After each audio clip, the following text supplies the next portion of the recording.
Frères et sœurs en Christ, bien le bonjour chez vous. Rhapsodie des réalités du samedi 27 décembre 2025. Pasteur Christ partage avec nous sur le thème le vrai message de l'évangile. Alléluia. Romains 6, verset 4, notre verset d'ouverture. Nous avons donc été ensevelis avec lui par le baptême en sa mort, afin que, comme Christ est ressuscité des morts par la gloire du Père, de même nous aussi nous marchions en nouveauté de vie. Gloire à Dieu. Parfois, je demande aux chrétiens où commence le christianisme. Souvent, beaucoup ne sont pas sûrs. Ils pensent que le christianisme a commencé à la croix, lors de la crucifixion de Jésus. Mais non, le christianisme a commencé par la résurrection de Jésus-Christ et a été rendu possible par la présence du Saint-Esprit le jour de la Pentecôte. Le vrai message du salut repose sur la résurrection de Jésus-Christ. Ceci est important, car cela vous montrera si vous vivez une véritable vie chrétienne ou si vous pratiquez un christianisme purement religieux. Avant la mort de Jésus, il était impossible pour quiconque de recevoir la vie éternelle. Sa mort a seulement expié nos péchés, les péchés de tout le monde. Ainsi, quand il est mort, le péché de chacun a été expié. La Bible dit que Dieu a besoin d'un sacrifice unique, un sacrifice parfait pour les péchés, car le sang des taureaux et des boucs que les sacrificateurs offraient chaque année ne pouvait pas effacer le péché.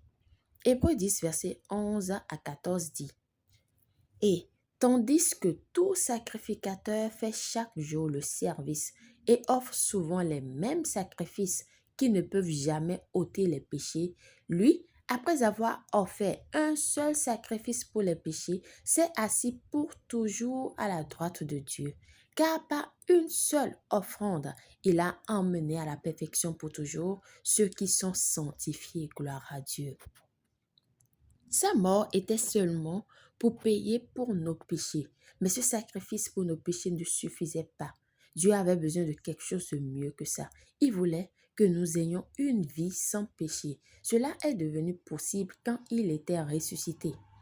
Rappelez-vous, quand il est mort, nous étions morts avec lui. Quand il a été enseveli, nous avons été ensevelis avec lui. Quand il est ressuscité, nous étions ressuscités avec lui. Gloire à Dieu. À sa résurrection, il était né de nouveau, engendré par Dieu. Dieu l'a accompli pour nous, ses enfants, en ressuscitant Jésus selon ce qui est écrit dans le psaume 2. Tu es mon fils, je t'ai engendré aujourd'hui. Actes 13, verset 33. Le premier-né des morts. Apocalypse 1, verset 5. Remarquez qu'il est appelé premier-né à cause du reste d'entre nous, car tel il est. Tel nous sommes aussi dans ce monde. 1 Jean 4, verset 17. Romains 6, 4 dit « Nous avons donc été ensevelis avec lui par le baptême en sa mort, afin que, comme Christ est ressuscité des morts par la gloire du Père, de même, nous aussi nous marchions en nouveauté de vie.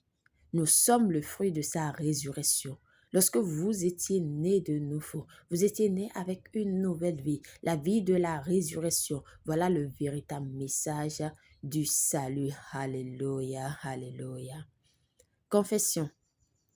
Père céleste, merci pour la résurrection de Jésus-Christ qui m'a permis de recevoir la vie éternelle. Je suis le fruit de sa résurrection. Né dans une nouvelle vie de justice, de victoire et de domination.